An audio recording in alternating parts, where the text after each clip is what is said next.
तसं संप्रदायातल्या जुन्या मंडळीने आपल्यापर्यंत हे पोचवलंय, आपल्यापर्यंत हे चांगलं आणून ठेवलं. याला सांभाळायचं आहे आणि पुढच्या पिढीला आम्हाला हे चांगलं द्यायचं आहे. महाराज क्षमा मागून बोलेल, सध्याच्या काळामध्ये बऱ्याच लोकांना संप्रदाय हा माझा आहे आणि मी संप्रदायाचं काहीतरी देणं लागतोय, मलाही संप्रदायासाठी काहीतरी केलं पाहिजे, या गोष्टीचा विचारच आमच्या मनामध्ये येत नाही.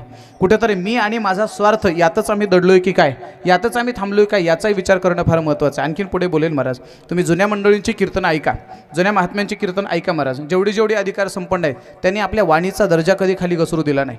लोकांनी बोलो अगर न बोलो, तारखा वाढो अगर न वाढो, पण आपल्या वाणीचा दर्जा खाली कधी येऊ दिला नाही. पुन्हा सांगू का महाराज, काही माणसं अशी बहादर असतात, दूध नाही विकलं तरी चालेल, दही करून विकू, पण दुधामध्ये पाणी मात्र अजिबात टाकणार नाही.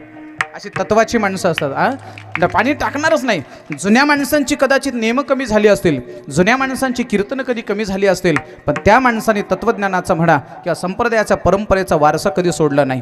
काळाच्या प्रवाहामध्ये आम्हाला थोडंसं लवकर मोठं व्हायचं आहे, आम्हाला थोडंसं लवकर प्रसिद्धीला यायचं आहे, म्हणून आम्ही संप्रदायाची चाकोरी सोडायला लागलो आणि लोकांना आवडेल, जेणेकरून लोकांना नको ते आवडेल अशा पद्धतीचं जर आम्ही बोलायला लागलो तर कदाचित तुमचा थोडाफार फायदा झालेला दिसेल, पण संप्रदायाच्या दृष्टीने ती फार मोठी नुकसानीची गोष्ट आहे. याही गोष्टीकडे आपण विचार केला पाहिजे. विठाला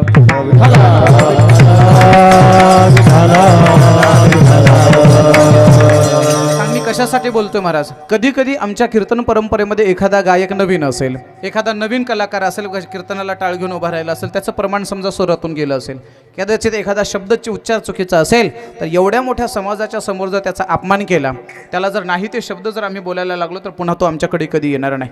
उलट चुकला जरी नाही जरी आले तरी त्याच्या पाठीवरती कौतुकाचे हात टाकला पाहिजे, डोक्यावर हात फिरवला पाहिजे आणि ट्राय अगेन, वेल डन असं म्हणायला पाहिजे. महाराज असे शाबासकीचे शब्द जर दिले तर नक्कीच ते पुढच्या वेळेला चांगली तयारी करून आल्याशिवाय राहणार नाही. विठाला